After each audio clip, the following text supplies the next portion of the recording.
Hey everybody, welcome to Fitness Together 30-Day Challenge. This is week 2 of the exercise protocol. What we're going to do here, if you haven't got past the first week, first of all, if you haven't got to those 20 to 30 repetitions, stick with that, stay with that program, and you'll get to this part soon enough. What we're going to do here is go through a protocol that will take you through an entire workout at the gym.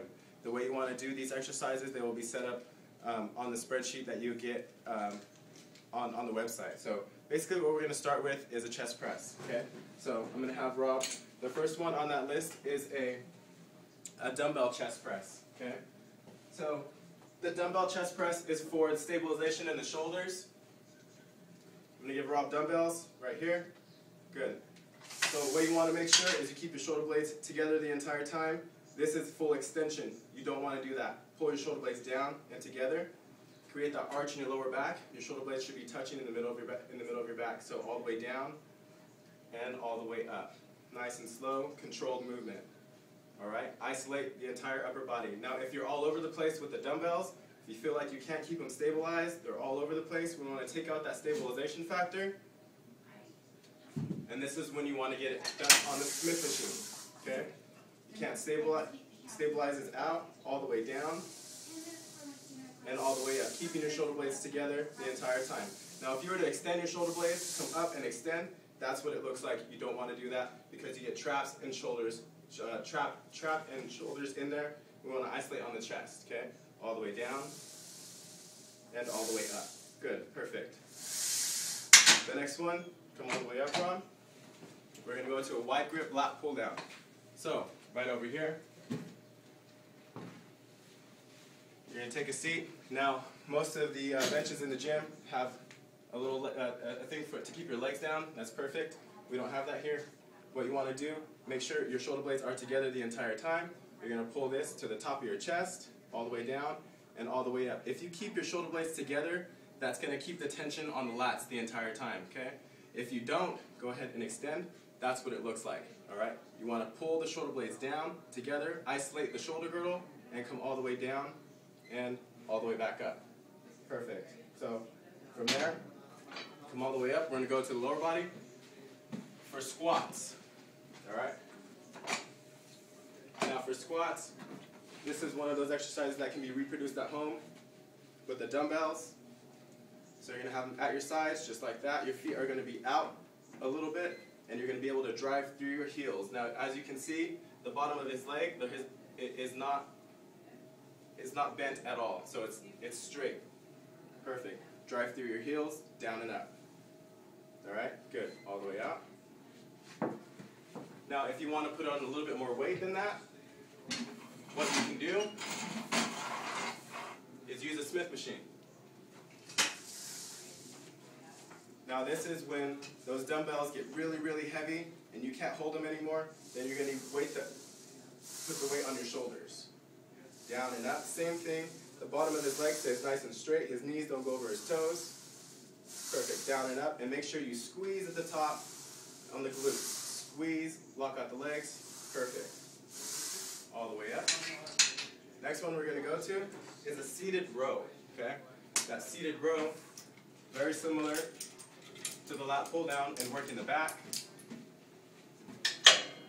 Drop all the way down. So, as you'll notice, the main concept in this, in working with upper body is shoulder stabilization. So you want to make sure your shoulder blades are together, pull to the hips. If you don't do that, you're going to extend completely and most likely start working the traps. No go. Exactly. Keep them down, all the way down to the hips. Exactly. So you're going to feel the tension through the middle of the lower back and the lats. All right? That's exactly where you want it. Good. Come all the way up. Next one we're going to go to is an incline bench press. For that incline bench press, very similar to a regular bench press, all the way on your back. Bench is at a 45-degree angle. And again, shoulder blades stabilized. You want to keep that arch in your lower back the entire time. Okay, good. Shoulder blades together, all the way down and up. If you don't keep that arch in lower back, go ahead and put one out, Rob. That's what it looks like. Okay, that shoulder extension has nothing to do with the chest. Keep it out. Down, together, the entire time, all the way down and up. Good, perfect. All the way off. The next one we're going to go through is the walking lunge. The walking lunge. There's a couple keys for this walking lunge.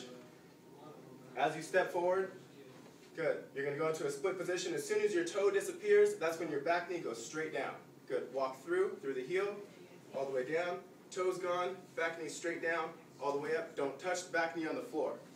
Good. Straight down, all the way up. One more. Down, straight down, all the way up. Good. Drop them.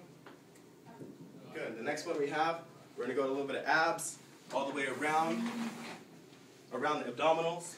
We're going to start with the V-up. Good. Come a little closer to me, Rob, please. Thank you. So the V-up, advanced version, V-up, both legs and arms up at the same time. Good. All the way up. Now this is one of those progressions from the scissor kicks that you saw last week. All the way up. Good. And if you can't get there, one leg at a time. One leg down, all the way up. Much easier to get started. Good. Exactly. Good. Next one we're going to go to is a back extension. So from the abs, we're going to go to the lower back. So back extension, make sure your feet are all the way against the wall. There you go. Arms across the back of the head. All the way up, extend all the way up. So the ball is going to be placed on your hips, just like that. So you're going to squeeze through the middle of the back, through the glutes. Your hamstrings are going to be engaged, and even your calves, all the way through the back. Good, and the last one on that list is an oblique crunch. You're just going to turn to the side, split your feet, the bottom leg goes forward, the top leg goes back. Make sure you're nice and split. That ball is going to be down on the hip. If it's not on the hip, you won't be able to wrap your entire body all the way around and come back up. Okay? Your focus is right here on that oblique. Those last three exercises are going to work the abs, the lower back, and the sides. Wrap it around. That's it for week 2. Have at it.